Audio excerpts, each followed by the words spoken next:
baiboly dia nahita fa rehefa misy fotoana Andriamanitra anao zavatra goavagoavana amin'ny olona dia asainy manamasy tena aloha ny olona. Asainy manamasy tena ny olona. Ozy izy ndray andro tamin'ny zanak'Israely manamasina ny tenanareo fa raha mpiso dia anao sy fahagagana aminareo Jehova. Halleluja. Ary zaho milaza aminao fa io lanitra ivatanako sy ivatananao ihany koa dia masina io. Ary ny baiboly dia milaza fa tsy mba hiditra ao izay tsy masina. Izany no mahatonga antsika mila masina tsara. Ary mampahery anao izay manatanteraka an'ity vavako mbana fifadikanao anatin'ny 3 andro ity fa manamasina anao tsara ny tombo amin'io. Mihamasina anao anatin'io 3 andro io. Araka ny voalazan'ny soratra masina hoe izay masina ao ka hiamasina hatrany, izay marina ao ka hiamarina hatrany. Hoy zareo io ange io nalain'ny Satana tahaka io raha misy olona nangana trano dia makany amin'izay mandeha maka torohevitra torolalana hoe inona ny lazainy masina, andro inona ny mety ananganana an'ity trano ity. Dia volange makatahaka za matoky sy mino fa ny tenin'Andriamanitra ho raisitsika miaraka eto androany atonga antsika hiamasina trany. Za faly mahita anao tonga eto amin'ity toerana ity. Misy olona nge amin'izao fotoana izao any amin'ny elo any mba te hiaina tahaka antsika izao, mba te ho tonga amin'ny fanatrehan'Andriamanitra tahaka antsika izao hay marina ka ireny voalazan'ireny pastera ireny, hay marina ka ireny voalazan'ireny mpivavaka ireny. Inona loatra ireny nahazo anahy efa tsisy hevitra intsony izy fa dia ao mandrakizay. Ozy izy ilay mpanan-karena anankiray rehefa nijaly tany amin'ny fiainatsita izy any amin'ny boky ny Lioka toko 7:7 angamba izay. Satria nandany fananana tamina karazana filibana rehaka maro samihafa izy. Tsy nampoziny rehefa nijaly tao amin'ny fiainatsita tao izy rehefa niandrandra ny lanitra nahitany Lazarosy teny atratrany Abrahama. Dia ozy izy hoe mba irao re ozy Lazarosy io fa raha misy matos izy mitsangana matos izy mba hiteny amin'ny rahalako fa mbola manana rahalahy anankidimy mba tsy hahatongavan'ireo aty. Fa ozy izy Abrahama hoe manana ny mpaminany any ambony tany any reo fa rehefa tsy haino anazy reo, rehefa tsy haino an'ireo mpanompon'Andriamanitra any ambony tany reo izy dia tsy maintsy ho tonga aty. Fa tonga eto zasy ianao andrany mbola manana fotoana io manana tsara, anamasina tena tsara. Fa misy olona koa nefa ny an-danitra any amin'izao fotoana izao any amin'ny paradisa tena feno fifaliana, tena mibitaka ny folo hoe misaotra Jesosy fa tonga aty ihany tonga aty ihany hay moirizany Abrahama izany, hay moirizany Mosesy izany. Halleluja. Mampahery anao androany amin'ny anaran'i Jesosy. Raha ito hitady an'Andriamanitra ianao any paradisa ny fiafaranao Halleluja. Zay no mahatonga antsika miditra ao anatina vavaka ombana fifadikanana tahaka izao. Tsy fampahoritena, tsy fampijalitena akory, tsy hoe fanasaziana akory, fa ny tanjontsika voalohany ankoatrin'io zavatra irinao eto an-tany io dia ny lanitra. Ka andaontsika anandratra ny tanantsika hisaotra an'Andriamanitra, naja an'Andriamanitra iankoka eto amin'ny fanatrehan'Andriamanitra, hisaotra azy fa mbola noho ny fitiavany natoy izao atsika, ankasitraka azy fa mbola izy no miazona ny fofona eo amin'ny vavorontsika, mbola izy no miazona ny anarantsika ao amin'ny lisitry ny olona velona, fa tsy ny raheny tao ny anarantsika ka tsy isan'ny mponina eto ambonin'ny tany intsony itsika. Tsy noho ny famarinantsika na ny fahamasinantsika nefa izany, fa noho ny fahasoavana sy famindram-potsotro izao. Mendrika loatra ny Andriamanitsika, mendrika loatra ny Andriamanitra ivavahantsika, mendrika loatra ny Andriamanitra manatrika antsika eto amin'ity toerana ity. Mendrika loatra ny Andriamanitra nanasasinao tonga eto amin'ity toerana ity. Fidenana manao ahoana re no entinao aminy, fankasitrana manao ahoana re no tokony fankasitrana omenao an'Andriamanitra, fisaorana manao ahoana re ny fisaorana tokony omenao an'izany Andriamanitra. Mendrika indrindra izany ilay miazona ny fofonanao amin'ny vavoronao. Misaotra indrindra re Jesosy, misaotra indrindra sady resy latrany amin'ny alalan'ny fitiavanao anahy. Ipitapiany manao ny sy mety Andriamanitra, misy fotoana amin'ny manota mihitsy fa mirekuperiana foana ianao amin'ny alalan'ny fampianarana, amin'ny alalan'ny fananarana, amin'ny alalan'ny teninao, amin'ny alalan'ny mpanomponao. Mrekiperiana mata kadive na wandemanto. Mrekiperiana mata kadive na atamne njuane ndemanta. Tembula nuvenu menawa. Ratunu nitafuna wani andemanta. Tsaikwe taisa nisiaza ye. Tsaikwe taisa. Mede batisa nyula fela tsune ngeyaye. Mede batanya mnilo ngeyaye. Ratunu nfam jampu nao. Ratunu nfaswava na wandemante. Nun fam nze nao. Nun fana futa nao.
mino fa tsy avelan'Andriamanitra ho verimaina amin'izao fotsiny ny fotoana tongavanao eto amin'ity toerana ity androany fa ho asian'Andriamanitra lanja manokana, ho asian'Andriamanitra tombam-bidiny manokana ny fotoana afoinao anazy androany ary mirary ny troany fananao zavatra eto amin'ny fanatrehan'Andriamanitra androany.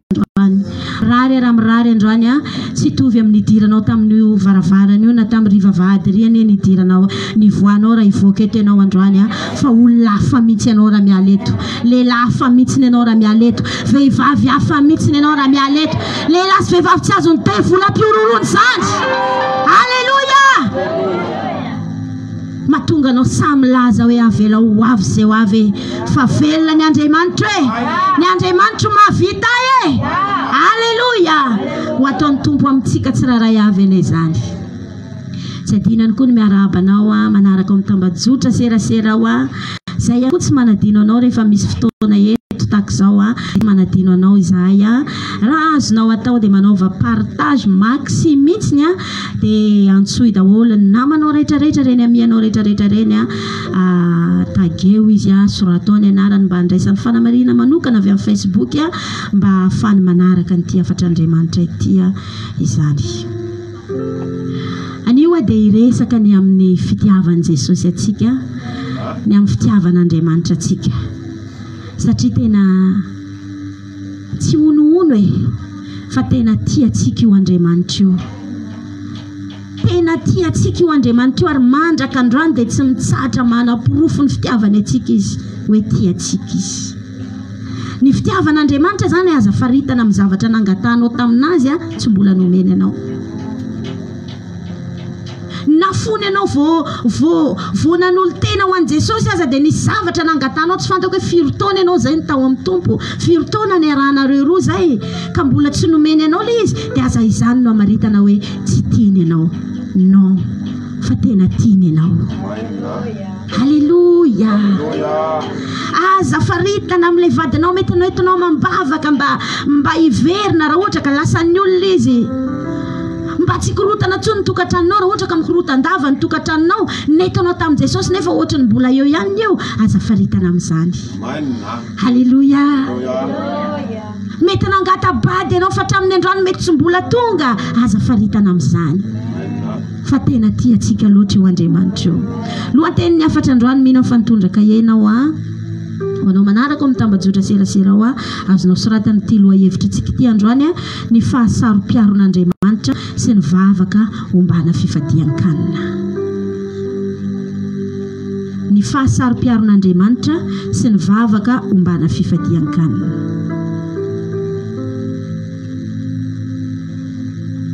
Arak'izany ry havana dia tena sarom-piaro io Andriamanitra io,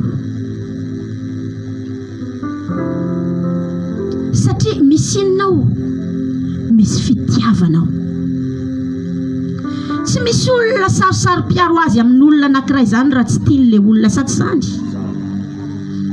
Ary indraindray izy rehefa diso toerana rehefa sarotam-piaro dia lasa mivona ilay olona, lasa manao foana ilay olona, ary zany no mahatonga antsika mandray vaovao any amin'ny renanao manjery reny fa nisy vehivavy anankiray rehefa natratra ny rafovaviny dia tena nitsoniromony tamin'ny antso mihitsy dia tena novonono mihitsy, ary misy aza moa dia mavatra makany amin'ireny mpanaody reny makaody any mba amisaviana n'ilay rafovavy.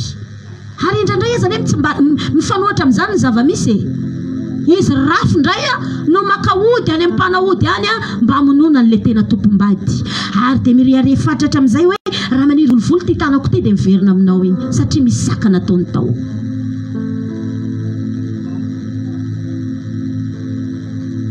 Ka ity Andriamanitsika ty re olona dia Andriamanitra sarom-piaro, satria misy fitiavana ao anatiny ao.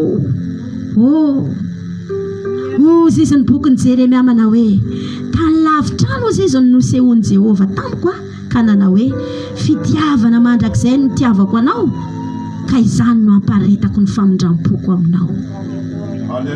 Haleluya! Misy fitiavana lalipaka ao amin'Andriamanitra ao. Raha mandinika ny boky ny testamenta taloha tsika ny ilazan'Andriamanitra ny olona ao anaty baiboly ao dia vadiny mihitsiny. Inona tsara hoe azafady? Vadiny. Fa raha mijeritsika atao amin'ny testamenta vaovao ato, testamenta taloha le resaka vady teo, fa atao amin'ny testamenta vaovao fofombadiny ilazany itsika. Zany fofombady zany moa atao inona? Ampakarina nge zany.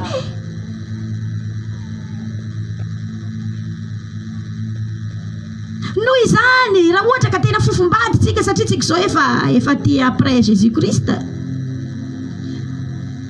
dia tsy tokony ny apakatra tsika ihany no manam-pitiavana tsika, fa itsika ampiakarina ihany koa mila manam-pitiavana. Isika ampiakarina ihany koa mila hita le apakatra tsika fa tena love isika. Ary zao ny azadiny fa nisy zavatra nanaitra n'Andriamanitra tao amintsika tao. Ka ity afatra ity androany dia ampifamatotra tsara ny fiarahantsika amin' Jesosy.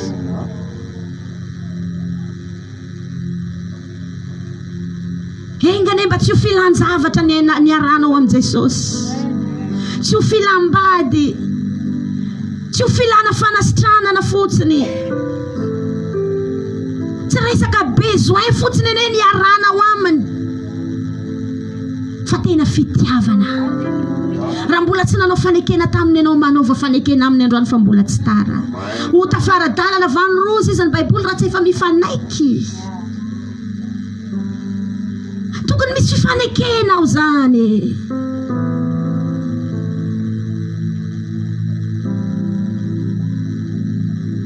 Ary za mahita ao anaty Baiboly fa raha misy olona anankiray vita fanekena amin'Andriamanitra na avy tahaka ny ony aza ny fahavalo ny fanan'Andriamanitra manangana faneva, tsy avelona no fatifaty-por rien amin'izao fotsiny ny olona vita fanekena taminy.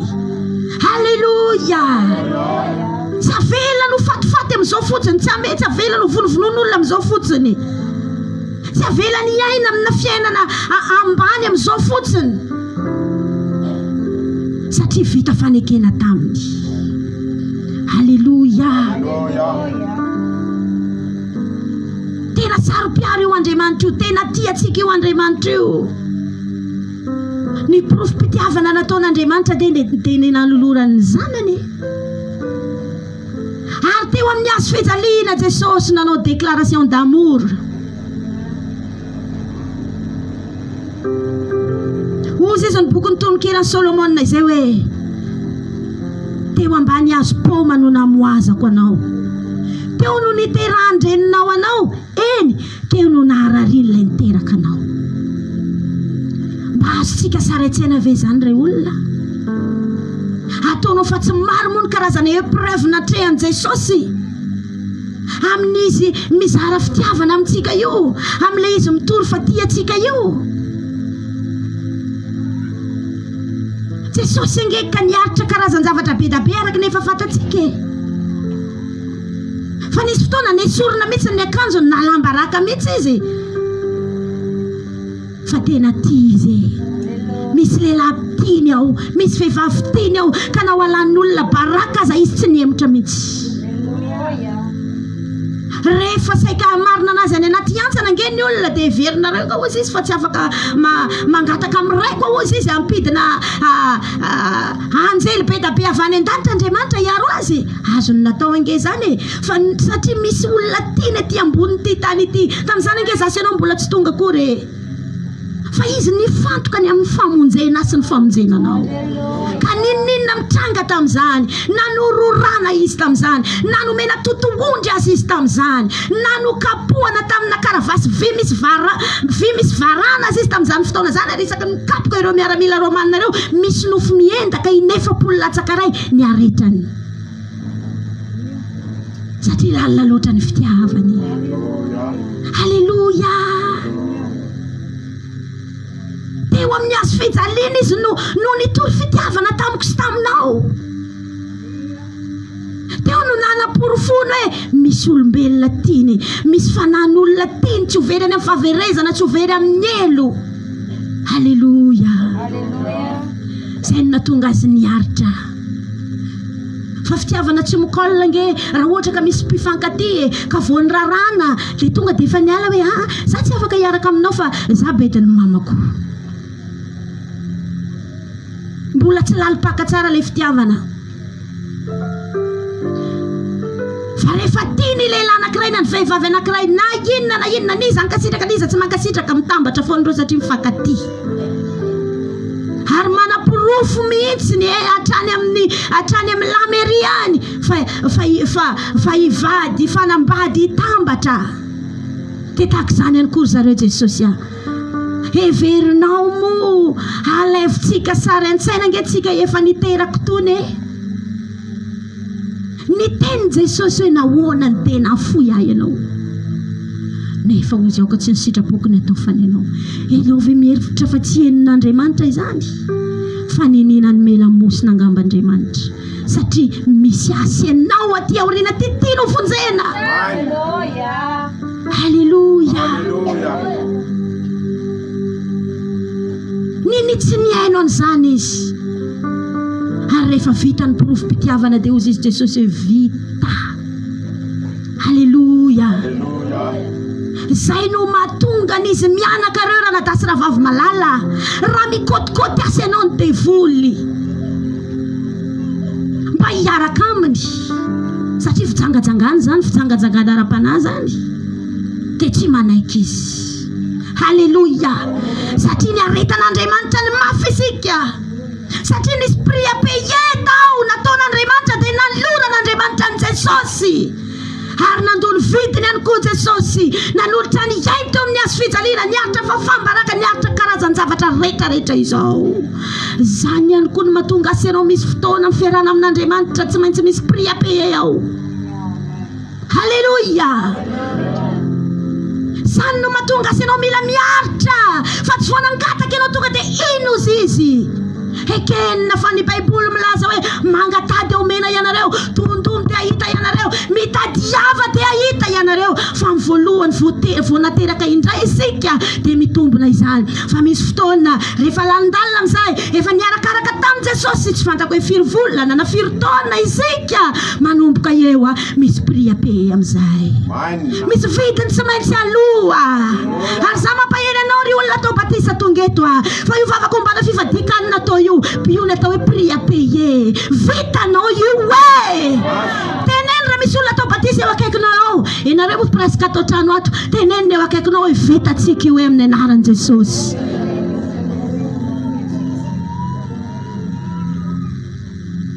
Vidiny tsy maintsy aloha io. Prix à payer io. Iny zavatra nandrasanao tsy mety mivaly mandrakandroany iny. Prix à payer io. Karaha tianao ny azo an'iny aloha avy aloha ny vidiny. Ny mpisotro toka aza mahafantatra tsara mihitsy ny any amin'ny rindriny toerana hividianany toka any hoe payer avant de consommer.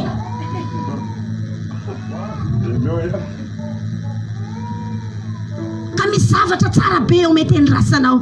Mampiempinempina ny fona hoe rovina ihany re, rovina ihany re, rovina ihany re. Tsy hoe fankalany Jesosy ianao akory raha mbola tsy nomeny anao le izy, fa au contraire fitiavana mba hatonga ny fitiavana ho azy. Satria izy efa tiantsika taloha efa matotra tsara, ho matotra tsara. Ary izy ihany koa mijery hoe atraiza ny fitiavan'ity lehilahy ty atraiza ny fitiavan'ity vehivavy ty so ny volako fotsiny ny ilainy, so ny tanako fotsiny ny ilainy anasitra anazy. Misy olona iresan'Andriamanitra ve eto e? Halleluja. Ary amin'ireny za milaza aminao fa mikôty atsika nge ny devoly. Ary misy fotoana izy tena ataony ohatry ny paty Apollo mihitsy ny azy 5 minutes de voniny. Avance maman.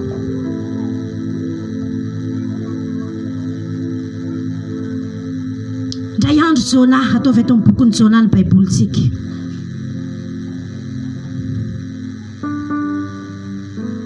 Io Andriamanitra io angere olona tena saro-piaro ahy.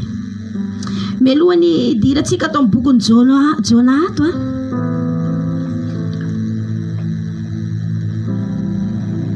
tany amin'ny olombelona voalohany teto tany Adama sy Eva. Izy mivady ireo tena nanan'Andriamanitra programma mipetrapetraka.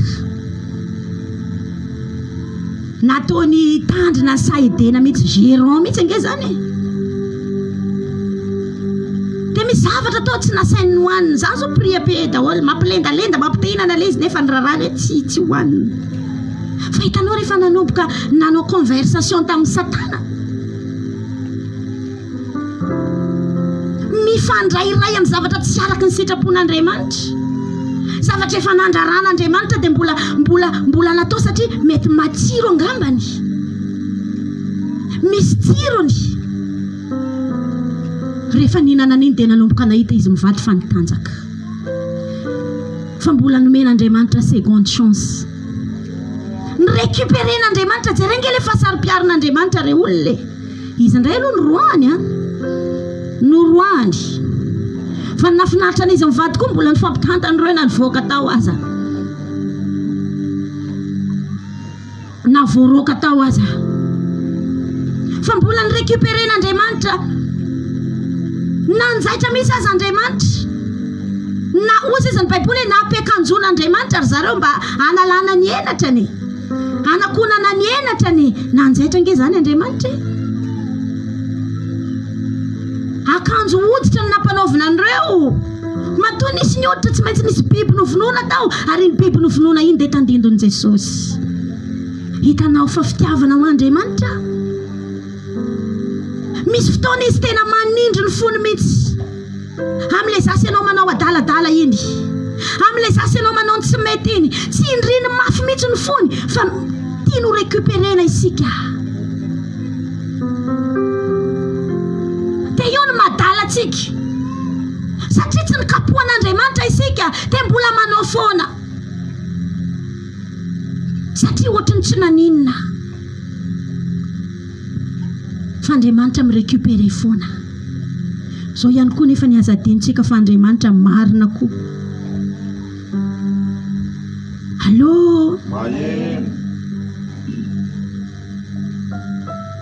tany amin'ny andro Sodoma sy Gomora tany rehefa nitaraina ny tany naninona hoe ny tany azafady satria ho tany io zany manao tatitra any amin'Andriamanitra manao rapport any amin'Andriamanitra dia rehefa nidin'Andriamanitra nijerina efa natateraka an'izay lazainy tokoa ny tany dia hitan'Andriamanitra hoe marina dia Andriamanitra amin'izay nandray décision hoe ho aringako ny mponina amin'ity tanàna ity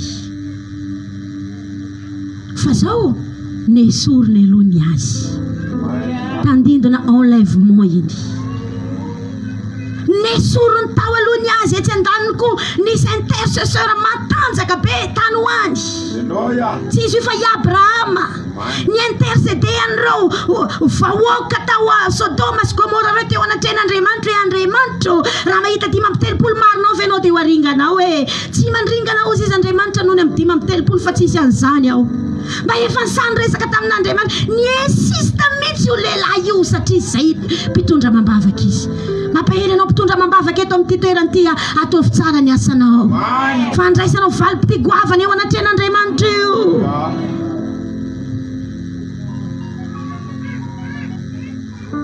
misy impact any amin'ny olona hoentinao mambavaka amin'ny tanàna hoentinao mambavaka ny zavatra hoentinao mambavaka satria misy miaina ianao a chaque fois mivavaka raha izy fifonana hoentinao tsy haiko hoe amin'ny tanàna ny vinao any fianakavianao misy Andriamanitra miaino ao fa aza faritana hoe arakaraky nitondrako mambavaka ohatrany izany indray ny anaovany an'ity allô fa Andriamanitra tsy maintsy manao zavatra noho ny amin'iny vavaka ao iny ankoatran'izay olona manolo tena ho very ao fa Andriamanitra tsy maintsy manao ny fomba rehetra amonjena an'izay sehatra rehetra hoentinao mambavaka tahaka ny nataon'Andriamanitra tamin'ny mponina tao a Sodoma sy Gomora nisy ny Lota mianakavy tao nanao ny fomba rehetra Andriamanitra naniraka an'izay la fa any an-danitra mihitsy ny analan'ireo tao ary verifio ny baibolinao fa raha nitaretrehitra reo io anjely io mihitsy nitantana an'ireo ho ataon'Andriamanitra miavako sy miavanao any izany ho ataon'Andriamanitra fianakaviako sy ny fianakavianao any izany amin'ny anaran'i Jesosy raha misy mitaretrehitra ny eo dia andidiny anjelyn'Andriamanitra avy any an-danitra any hitantana azy halleluja ary ankoatran'izay olona mety hoe efa nanolo tena mihitsy hoe zaho any amin'ny elo dia izay angaha tahaka ny madame Lota efa nitenenina hoe aza mierikerika mbola nierikerika ihany lasa statut izy rehefa avy eo ataontsika atao amin'ny Jona amin'izay ny baibolitsika Nisy fotoan'Andriamanitra naniraka nyity lehilahy anankiray ity. Eo amin'ny andininy voalohany dia mivaky toy izao amin'ny anaran'i Jesosy. Ary tonga tamin'i Jona zanaky amin'ny tany teny Jehovah nanao hoe mitsangana mankanesa ny Ninive ilay tanàna lehibe ary miantsoa aminy amelezana azy fatafakatra eto anatrehako ny faratsiny. Nefa Jona nitsangana nidositra ho an'ny Tarsisy mba hiala eo anatrehan'i Jehovah ary nidina tamin'ny Jopa izy sy ny sisa. Efa fantatritsika tsara. Rehefa nandray ny antson'Andriamanitra ity lehilahy anankiray ity hoe makanesa ianao any Ninive fa io Ninive io dia tena meratsy andro manalina ny toetran'olona ao ary tafakatra ty amiko aty ny faratsiana. Hitanao fa ninona ho faratsiantsika tian'Andriamanitra ho avotana foantsika. Halleluja. Hitanao tahaka ny tokantrano anankiray efa andalam-paravana, misy anankiray tsy manaiky ao. Efa hita ozy izy ny nandaniko ny fatanyrako ko aiza aloha iaretako eto izy. Misy aza moa rehefa mandinika anazy dia iza koa moa zany mbola hotiana satria izy mahita hoe mbola mila manambady zany vatako zany.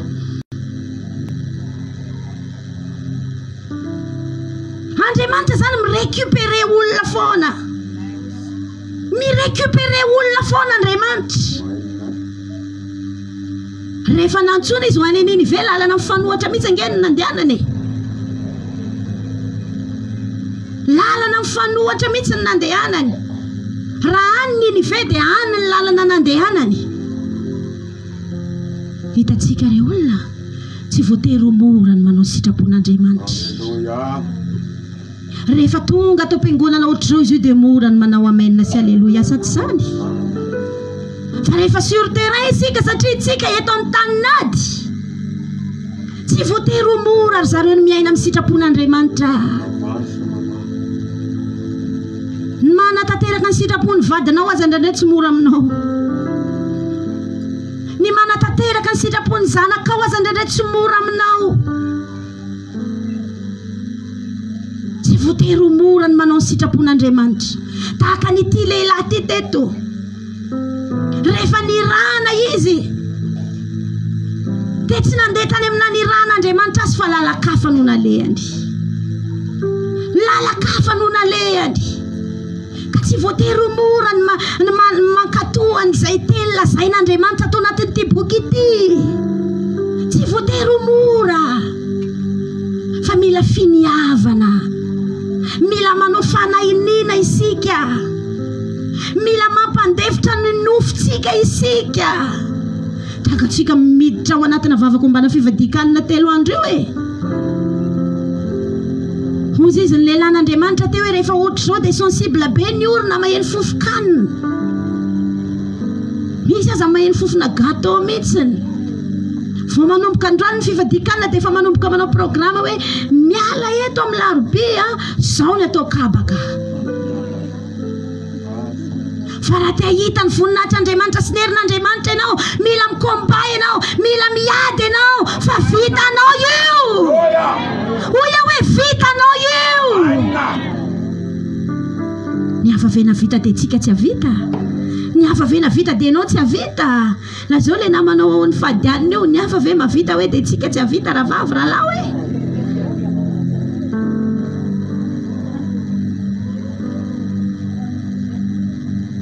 Tsy voatery ho mora ny manao sitrapon'Andriamanitra indraindray. Indraindray tsy voatery ho mora ny mankatoa an'io tenin'Andriamanitra io satria misy sitrapon'Andriamanitra ao indraindray tena mora amintsika ny manatanteraka azy, fa misy sitrapon'Andriamanitra ao indraindray miady tsika vao matateraka azy. Dia jerenge zany fitiavan'Andriamanitra hoe nataon'Andriamanitra nahita problème io lehilahy io.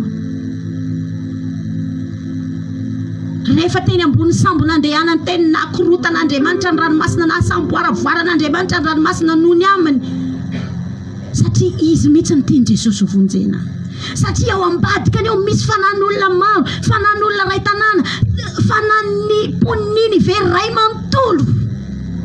Hitanao ny olona manana ny antson'Andriamanitra. Tsy voatery ho mora ny mamaly an'io antson'Andriamanitra io.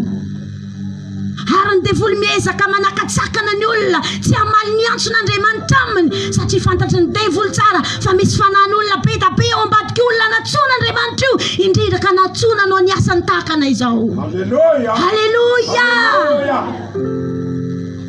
Izany no mahatonga antsika ry mpiara-miasa malala, pasteur, evangelista, maro be ny karazana fakapana miatake atsika satria fantatry ny devoly fa misy fanan'olona be da be avarinantsika ao, fanan'olona ray tanàna, fanan'olona manandrivona, manapitrisana, manalina ao arinantsika ao. Fa ninninona zavatra miatakenao reseo io. Aza manaiky alafony io zany ianao fa ianao no tokony mandavo azy. Everitsika fa moramora nga no nividianany Jesosy atsika, niaritra totondry, teny mahery sy ny sisa fa ozy izy le hira nataontsika teo hoe nalavo ny ota, nalavo ny ota. Ozy izy ny Genesis hoe raha tsy manapaka anao io dia io no mamitsaka eo ambaravaranao. Ry kristianina malala, na inona ota mitady andavo anao, ndao tsy manaiky alavo ny ota izany ry zareo, ndao tsy anaiky alavo ny fakapana zany ry zareo, fa ndao isaina ny profim-pitiavana nataon'i Jesosy. Halleluja. Andao hevitra ny famonjena nataon'i Jesosy.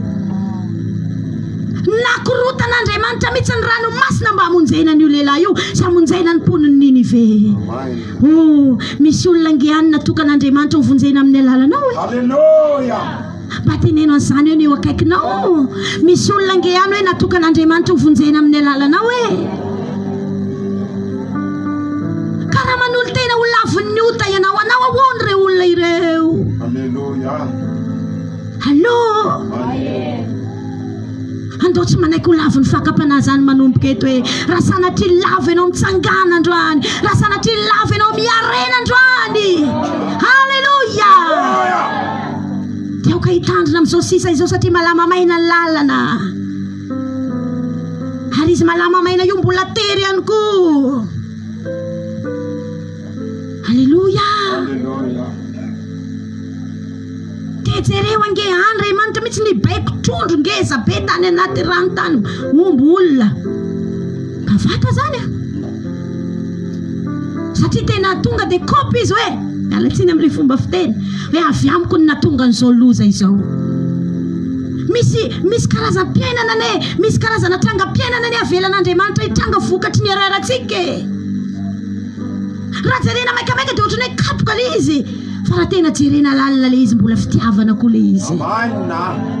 Mba tonga anao tonga saina malaky dia malaky hoe tena misy marin'Andriamanitra fa tena hitany tsy rety nataoko. Halleluja. Kaza miandro loza vao hibebaka ozy le hira zay hoe aza miandro kapoka zay vao hibebaka teny mboly izy sady miandry anao avy atrano mody Jesosy mandray anao. Aza miandro kapoka. Ary indraindray efa misy olona ataon'Andriamanitra milaza ny zavatra tsy nety nataonao indraindray dia mbola manamary tena ianao hoe tsy mba iazany. Allô. Fa isaorana n'Andriamanitra no famindrapon'Andriamanitra tamin'ity lehilahy ty satria ny récupéreny io lehilahy io na inona zavatra ataonao Satana ho récupéreko ity Jona ty fa anaty oloko ity tatazany azan-drano avy any. Ny fadianina 3 andro tao akibony azan-drano tao.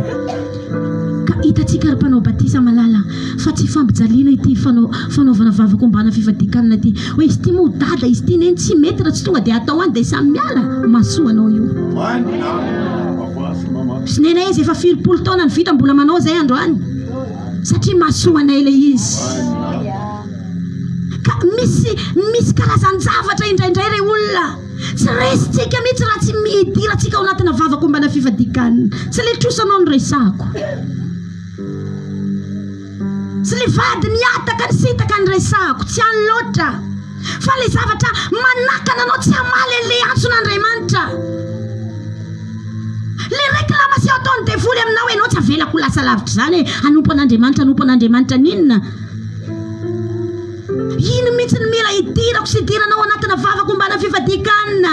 Nisy fotoana azangere olona tamin'ny andron'i Jesosy nisy zatovolahy anankiray azo mpanamaloto ary io le ray ny ankizy io dia efa nitondra ny ankizy io tamin'i Jesosy hoe efa netiko tamin'ny mpianatra ao izy teo izy fa tsy hainy.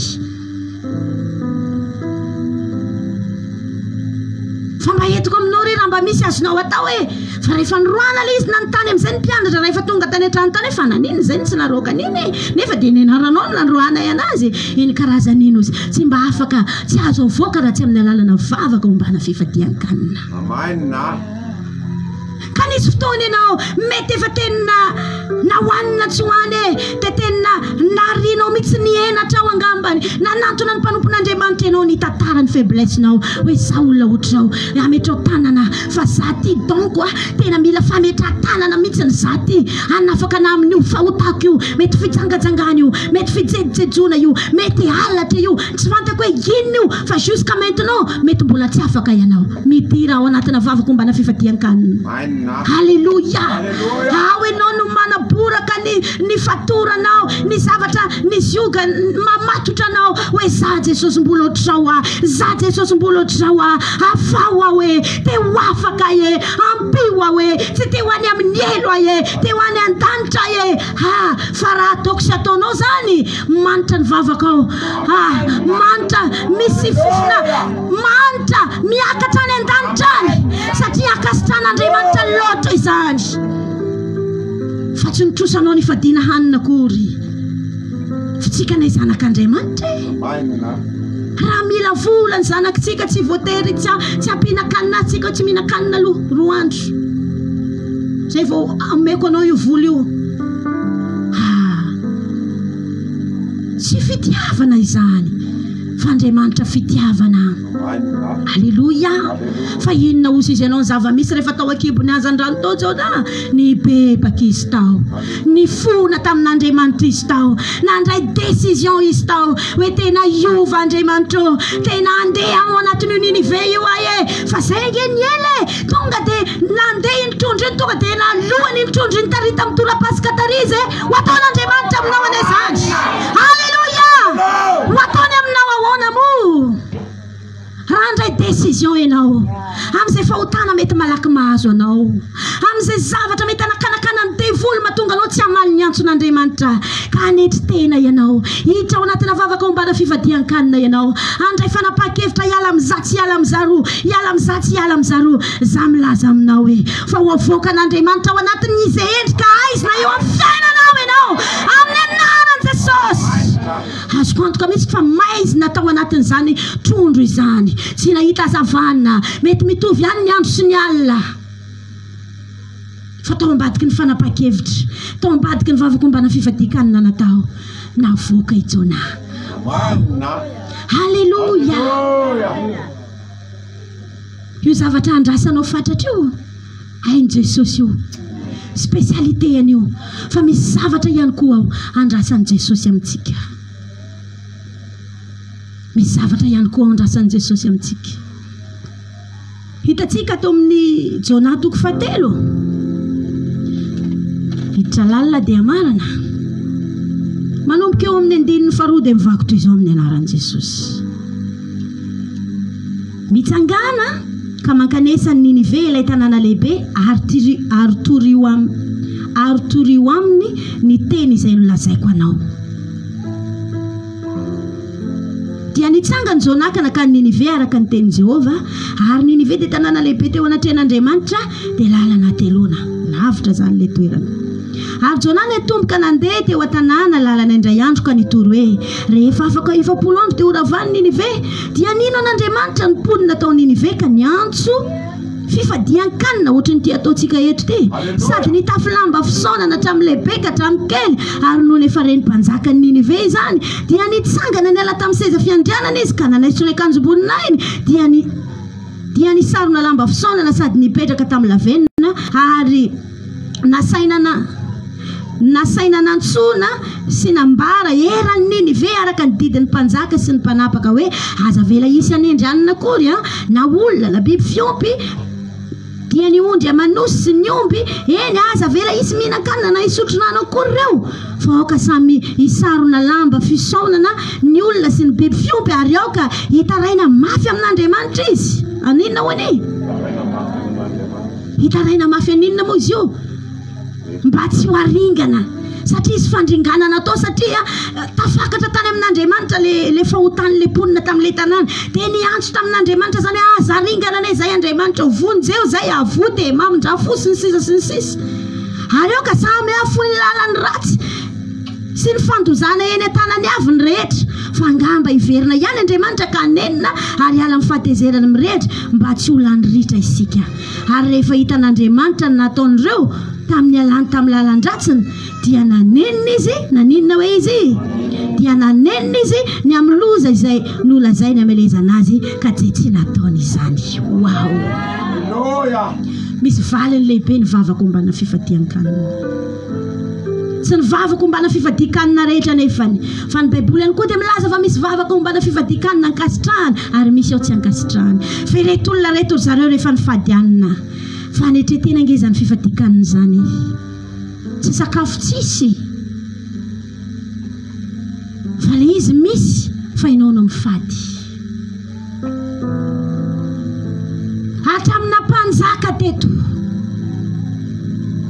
nanary ny akanjom-boninahiny ary ny fifadian-kanina tamin'izany tsy ohatran'ny antsika zao fa miositra lavenina mihitsy dia tena manao akanjo malailay mihitsiny tamin'izany fotoana zany fa tsy no hamaivanin'Andriamanitra le izy. Ary reo zany tena niresaka tamin'Andriamanitra mihitsy tao anatin'io fa tsy grève de faim fotsiny amin'izao hoe mbola vao amin'irony firy zao ela vao tonga amin'ny enina fa tena niresaka tamin'Andriamanitra tena nitaraina tamin'Andriamanitra hoe asa ringana re zay Andriamanitra vonjeo re zay mamindrafo re Andriamanitra. Misy fotoana nge ny zavatra iainako sy iainanao mitondra atsika ho any amin'ny fandringanane miantso fandringanane indraindray ry kristianina malala misy zavatra tsy resinao ao misy fahazaran-draha tsy resinao ao ary fantatrao mihitsy fa io zavatra tsy resinao io dia mitondra fahaverezana ho an'ny fananao. Azan-kinina mpiandro fotsiny anao délivrance anao dia afaka azan-kinina mipetra tanany pasteur fotsiny ametra tanana anao andidiny io amin'ny anaran'i Jesosy vo ialy fa ianao mihitsy ny manetretena midira ao anatina vavako mbana fifadian-kanina ao ianao no mitaraina hoe Andriamanitra tsy miafina aminao ity zavatra mahazo ahy ity raha mitohy amin'ity adalako ity ane aka ho aringanao hoaizany afarako hoaizany andaniko ny mandrakizayako Andriamanitra vonjeo a Jesosy teo afaka teo vovonjy ampio aho fa ho hitanao zany Andriamanitra nampy anao zany ho hitanao zany Andriamanitra nampy anao zany ary ho hitanao ny fankasitrahana omeny tompo anao hatramin'ny zavatra tsy nangatanao taria aza ataon'Andriamanitra aminao satria eo ambany masina anao io fiainanao io eo ambany masina anao io volan'olona aminao io eo ambany masina anao io aretinao io eo ambany masony daholo io zavatra rehetrarehetra io ary ny rapitso ara dia fantany zay zavatra hitranga rapitso. Halleluja. Ka ndao andray fanapa-kevitra androany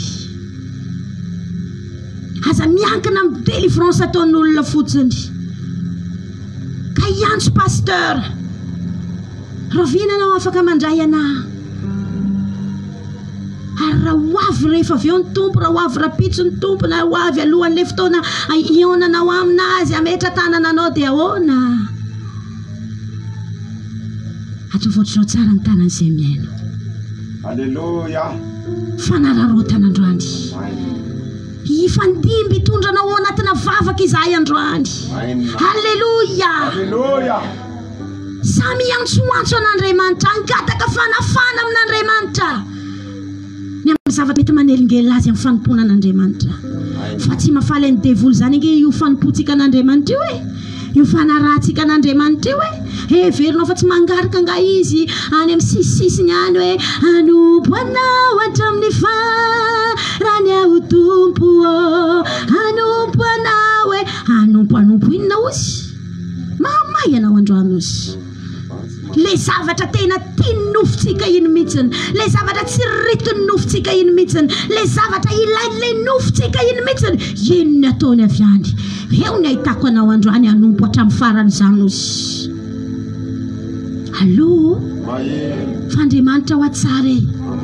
Fa raha izay zavatra rehetra vitako sy vitanao zay nge ny valian'Andriamanitra tsy fantako hoe taizitsika e, tsy fantako hoe taizitsika e. Ary ty Jonah ty nge ka tsy olona voananompo fa olona efa elaela nanompoana. Matoa malala mandeha mitoroteny zany a.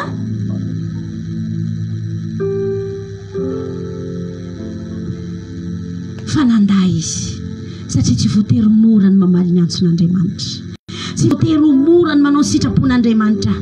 Ka andao androany ry zareo a, misy zavatra zay ao indraindray tsy mora aminao ny manatanteraka anazy. Io nge tsy voatery ho fitsangajangany, mety any amin'ny resaka ampafolo-karena any azy ioko. Raha mijery ny vola tonga ianao dia ozy izy ianao hoe Jesosy mamindra fo amiko a. Aloha amin'ny volana manaraka indray, rehefa tonga ny volako amin'ny ranona iny dia tena manao voady mihitsy Andriamanitra fa omeko an'izao ianao. Nefa Andriamanitra nge ranodrazany amin'ny ampafolo-karena na andidy, inona ny tena ny eto. Izy tsy nametraka soa fa eto izy. Mety zany angamba ny mahararaka anao. Ary mety tsy indray mandeha na indroa ianao no mety mamitaka an'Andriamanitra. Tsy andalina nefa ianao dia mitaky ny anamarinana an'Andriamanitra no teny fikasany hoe ianao ny lazan'izao Andriamanitra, zanako sy ny asan'ny tanako ka voadidiko ihany e, araka ny teninao amin'izao andinizao hatramin'izao e. Fa nefa indrandray adinoko sy adininao hoe mandisy imbedabe ngetsika ny mandainge, imbedabe ngetsika ny mandisy fanantenana an'Andriamanitra ny lazany voady eo ataoko zao nefa tsy hitakory le izy rehefa avy eo.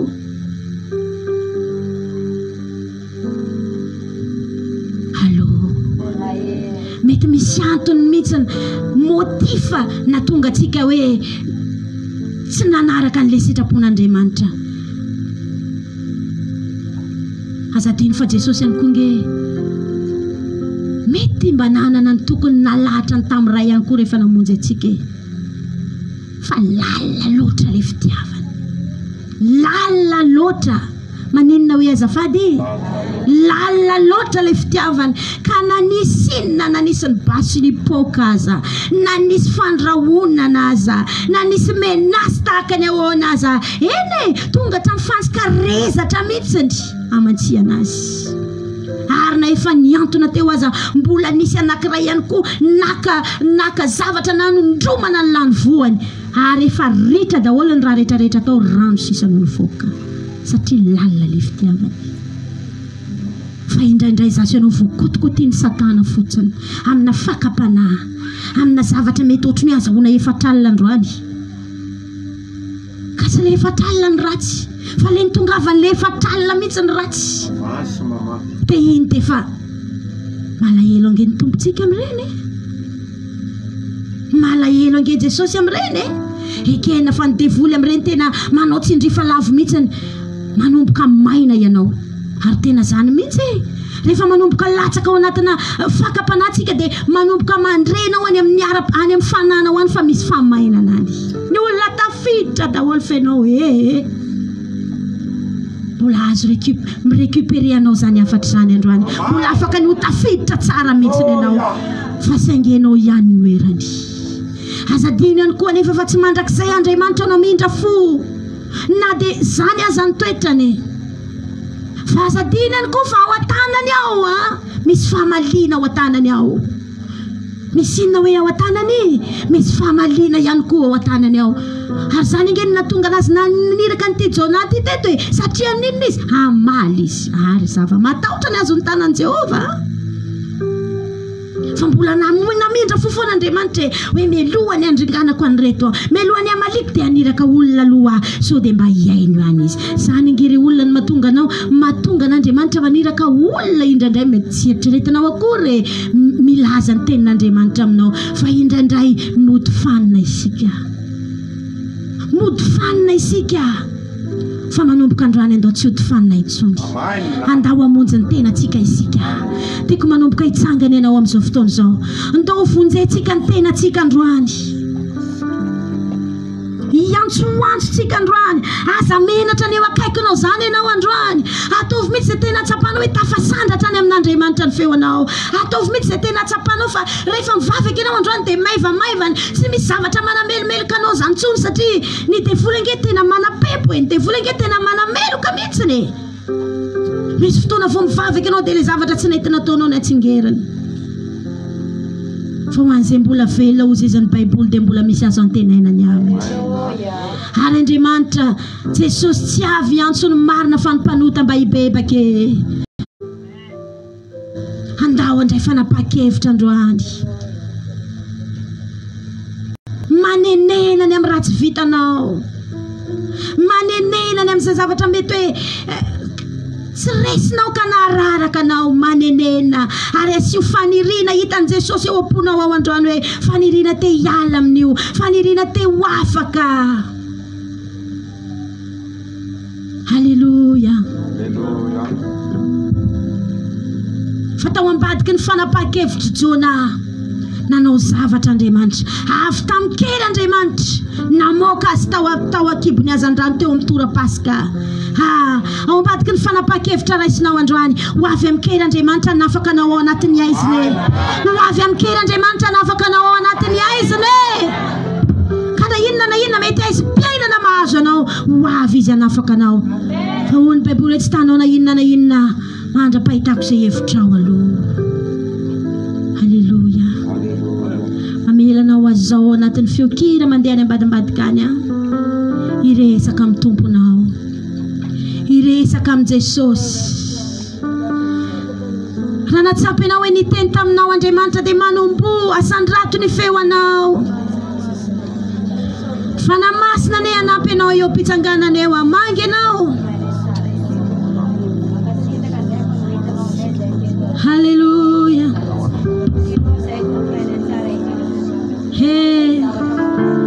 lalina loatra ny fitiavanao anay Andriamanitra nandefasanao an'izany teny zany androany teny anafaka anay amin'ny longozany anjeranay anangana anay ho lehilahy mahery sy ho vehivavy mahery ho fantsony eo an-tananao hamonjy fanamaro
Jesus malala mana fainao mangataka aminao ary Andriamanitra afawa mitsifataterako Jesosy afawa fanemeko Andriamanitra teo afaka Jesosy anompo anao angezahy anompo anao anaraka ny dianao Andriamanitra Jesosy mangataka aminao ampiwa Jesosy mangataka aminao ampiwa amindra fo tiako ianao ivavaka aza miondrikondrika fotsiny fa mivavah mihitsy ianao mangataka aminao Andriamanitra ampiwa ry Andriamanitra amela heloka ampiwa ry Andriamanitra amindra foa ampiwa ry Andriamanitra mba tena ay andefitra ay amotsitra tiako ianao androany hitondram-bavaka ny fonao oetoam-bavaka ny fonao oetoam-bavaka ny fonao androany ray malala tsara indrindra imbetsaka ny zany miteny mahay mamela heloka imbetsaka ny zany Andriamanitra miteny namindra foe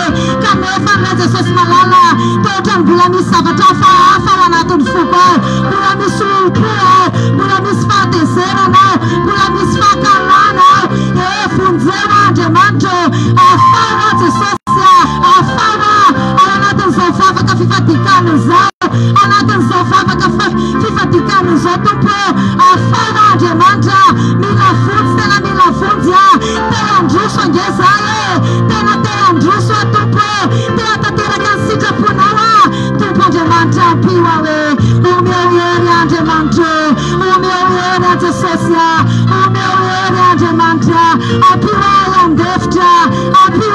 andefitra Jesosy ampiwa ry Andriamanitra ayamela heloka mihitsy diova ny foko Jesosy diova ny foko Andriamanitra aokarena Andriamanitra amokotra zay zavatra rehetrarehetra tsy napetraka ny tanana ao anatin'ny foko ao ongo Jesosy asony tanteraka asoretra mafakany Andriamanitra zay zavatra hafahafa ao anatin'ny foko Jesosy vonjeo ry Andriamanitra vonjeo Jesosy ampiwa Andriamanitra ampiwa omeo hery ataterako ny sitraponao omeo hery ataterako ny sitraponao te andeha famarinana te andeha fahitsina te iaina tateraka ny fanetretena te iaina famasinana tompo tompo Andriamanitra omeo hery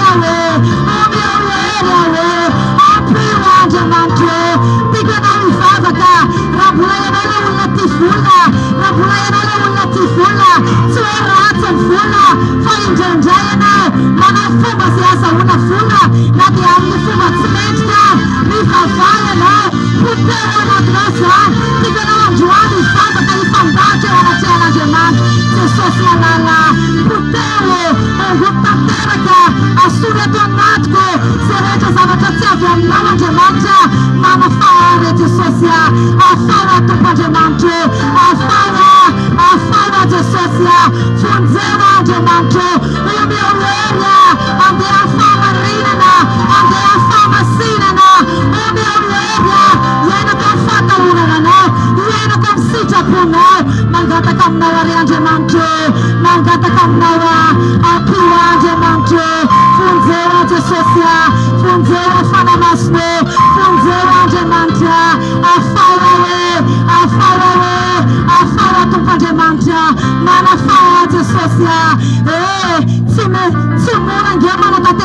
sitrapon'Andriamanitra.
Satria anao auto délivrance isika androany.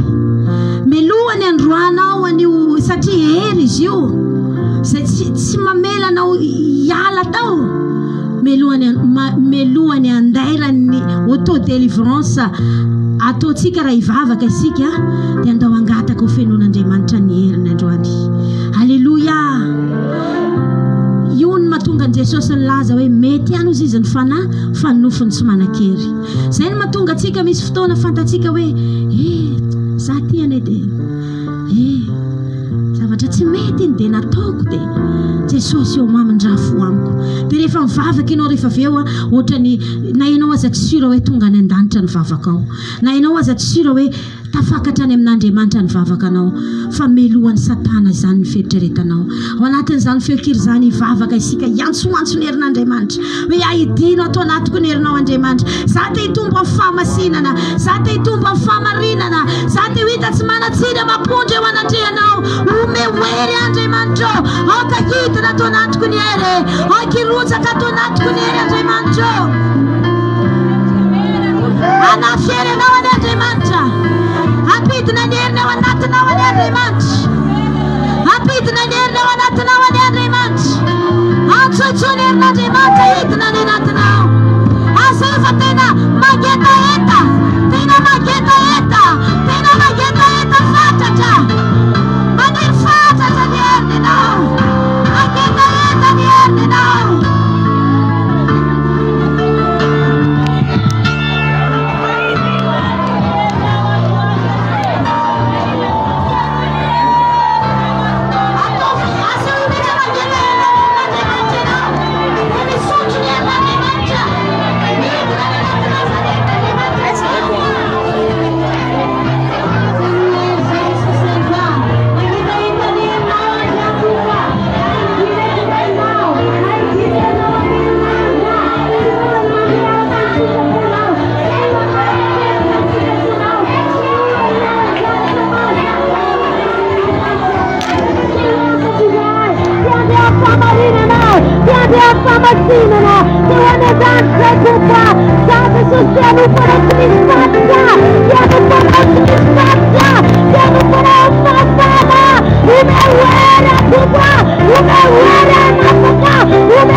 fata kwa ani na tutufa ni natku manuka ni tapundua ku kachani paladia ku isani afna remanta isane haitino de manjo haitinwe asarera kaino asarera ka atsunya afna remanta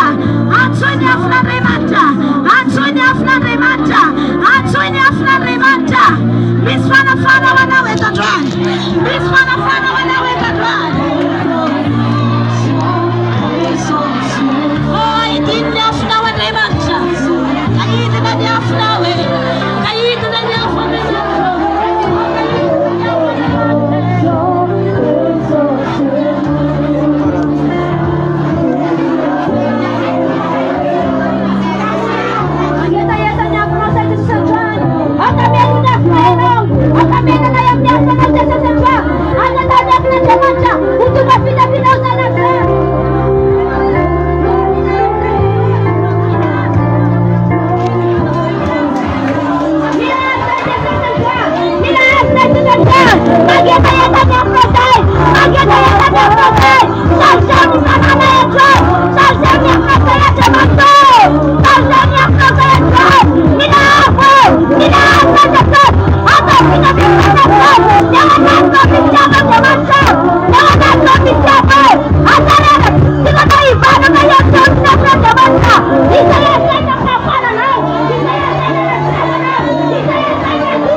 tsy omby atsika mianakavy ato. Azaravana mihitsy ny fifatoanao, azaravana mihitsy ny fifatoanao, azaravana ny fifatoanao. Fotoana androana rahafahan'i Jesosy olona maro, fotoana androana rahafahan'i Jesosy olona maro. Et je suis disposé. Misy mpiara-miasa tompoko madamina ny ato anatiny mahamora ny fahavavaka fanafana matao antsika mianakavy. Oh, je suis disposé à savoir que ton nom descend sur nous. Aferenza elazako Jesosy afawa funzewa fa te wafaka Jesosy. Androko androany anafana wa andraisako famonjena, andraisako fanafana. Tsy maintsy afaka androany, tsy maintsy afaka androany amin'ny anaran'i Jesosy. Tsy maintsy afaka androany. Misy fiantraikany amiko ny vavaka fanafana. Atao eto androany, atao eto androany. Misy fiantraikany any amin'ny fanako, misy fiantraikany amin'ny fiainako amin'ny anaran'i Jesosy. Eto fananten'Andriamanitra. Nuila zako, nuila zako fa tsy afaka mandavo aintsony ny Satana amin'ny anaran'i Jesosy. Eto fananten'Andriamanitra. Reo herina matorana ny fiainako tamin'ny alalana fisigidina nataon'olona ny fiainako tononoko. Eto fananten'Andriamanitra. Tapatapaka ny fatorana, tapatapaka ny fatorana, tapatapaka ny fatorana amin'ny anaran'i Jesosy, amin'ny anaran'i Jesosy. Tapatapaka ny fatorana amin'ny anaran'i Jesosy, amin'ny anaran'i Jesosy. Ho antsika mpiara-miasa tompoko mba mengavy aza mametra tanana olona ianao raha tsy misy olona ao aorianan'ny olona metranao tanana. Ry Satana, fahavaloko ianao, fahavaloko ianao. Tsy mila anao miala ianao, miala ianao amin'ny anaran'i Jesosy. Fa naniditra tamin'ny alalana fisigidina natao nanononana ny anarako tany amin'ny piskidasy. Nitondrana ny sariko, nitondrana ny mombamomba. Mandao azany zao, mandao azany zao amin'ny anaran'i Jesosy, amin'ny anaran'i Jesosy.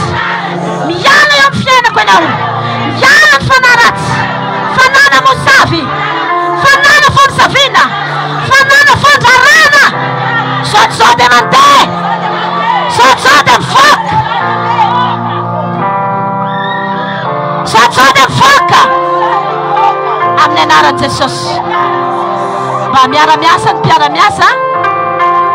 Raha misy olona mitaiza zazakely eo raha misy an'ireny akareny eto dia mba alaina le zaza. Dia ny anaovantsika anazy angamba somary mivoaka ny sasany amintsika fa mbola tonga any foana zay manao délivrance fa lasa melehibe tsika atao anatiny ato dia lasa aferenza lazako ry Satana. Tsy manaiky anao tsy minamana aminao amin'ny anaran'i Jesosy. Tsy manaiky ny asa ratsinao tsy ekeko ny programanao eo amin'ny fiasako, eo amin'ny zanako, eo amin'ny tokantranoko, amin'ny hoefiko, amin'ny anaran'i Jesosy. Sotsona dia mandeha, sotsona dia mandeha amin'ny anaran'i Jesosy, amin'ny anaran'i Jesosy, amin'ny anaran'i Jesosy.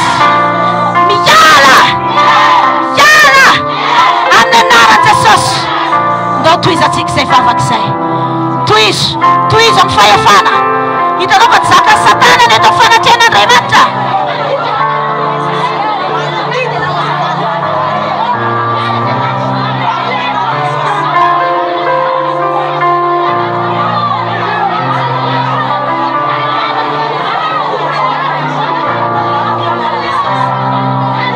Mitenena amin'ny fahefana, mitenena amin'ny fahefana.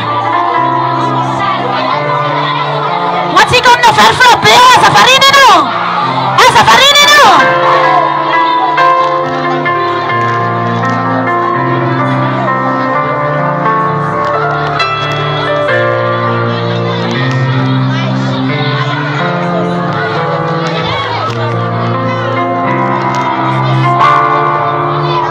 je suis disposé, assoiffé que ton onction.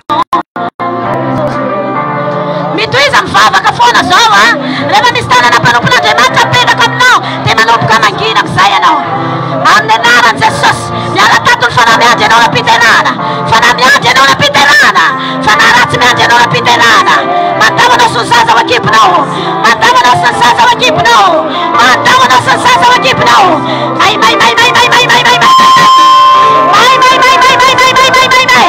Amne nara Jesus, for the no, yala tawa ne nara Jesus, yala tato ne nara Jesus, yala tato ne nara Jesus. Mai. Amne nara Jesus. Wana rope fuka renia, ramishula mietska perenia kekna rode smarba, miaruva tena yane za fatup.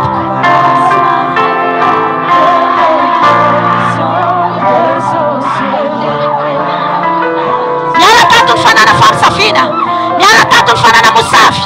Mai. Miala tatu fanana musafi, fanana fam safina, fanana fam safina. Mai.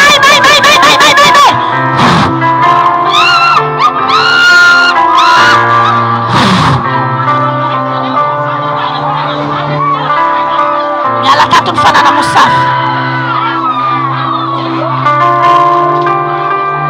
fanana musafi. Tamnelala nanuluna na nenara no. Mandawa no yuso nenara Jesus. Ai mai. Fanana musafi. Sabzade made. Fananirana tamnelala na akta profetika. Fananirana tamnelala na labawansh.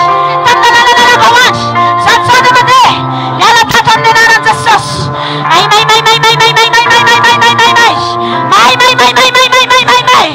Amne nara Jesus. Yala tatu. Seyer tiada nanre mantra. Seyeran mais na tiani banau. Tiana put kanau. Mandawa no sansau. Mai. Amne nara Jesus. Amne nara mayaran Jesus. Mandawa no seyer tiada nanre mantra recha. Yala tatu. Seyer tiana put kanau. Tiani banau. Anti destiny. Yala tatu amne nara Jesus. Miash nanre mantra mantura. Secha nanre mantra nina trawan sau. Mai. Amne nara Jesus. Mai. Amne nara Jesus. Mai amne nara Jesus.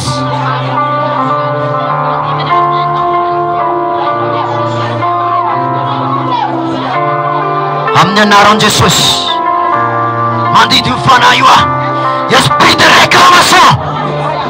Mai. Fanana musaf nirana.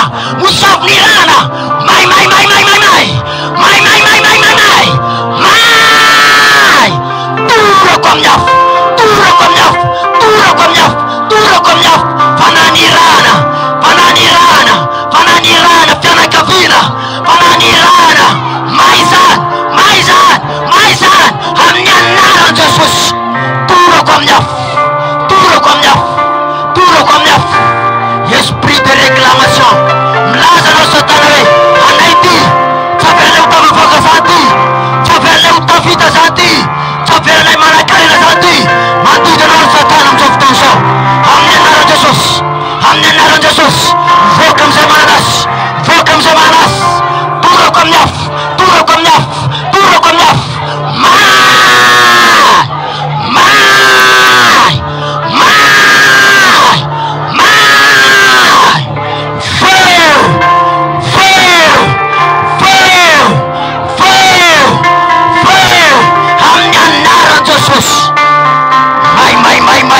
Mai. Fanani ranulla. Meti sarna usunulla.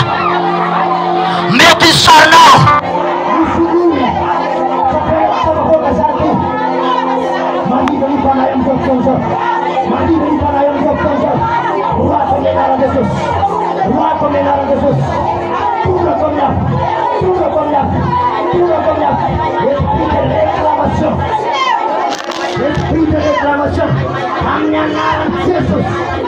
Para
mais. Ele se aguentará na demanda. Masa bogatatu. Dia na ya mina Jesus. Pura na ya mina Jesus. Masa. Musabe. Para na cara numa. Para na sua bagunçada. Pura na ya Musabe para saber. Mais. Para na chupa. Pura mais.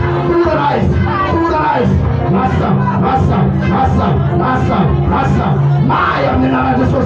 Maia menina Jesus. Pura na menina Jesus.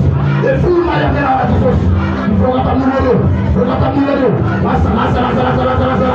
Se me esperou na cena lá tudo eu. Massa. Manda letra de raça. Se me der dele, raça. Mais. Pura na minha.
Mais para na Santa Bagunçada, para na Caralu, para a Nirada, Salta, Massa, asa que pulang chip, nara dikit dalam solo, pulang siap di dalam dikit dalam solo, Massa. Basta. Mais. Pula ayam nafsu. Ipoto. Lasa. Semina biadera. Basta. Manunya terasa. Sana pemuda mitra. Pula ayam nafsu. Mais.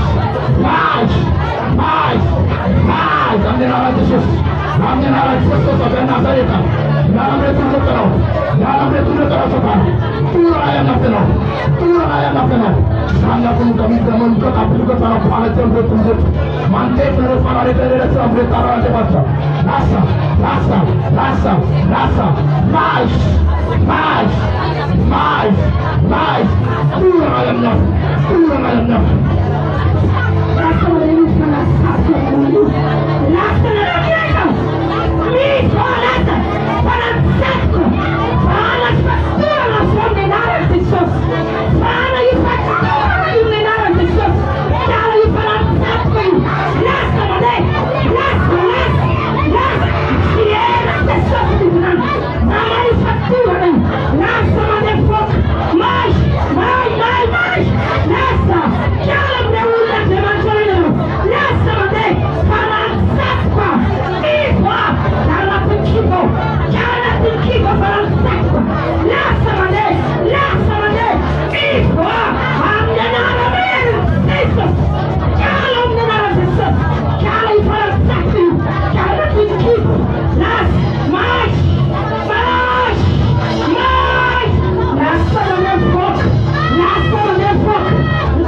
azo atao mitongava indray amin'ny herinandroany tsy hoe tsy tonga kory ianao rapitso fa le fotoana iarahana amiko le tiako tongava le irahana amin'ny sampana fobo zany fa tsy amelanay ianao raha tsy afahan'i Jesosy teneniny eo akaikinao tsy amelan zareo tsika raha tsy afahan'i Jesosy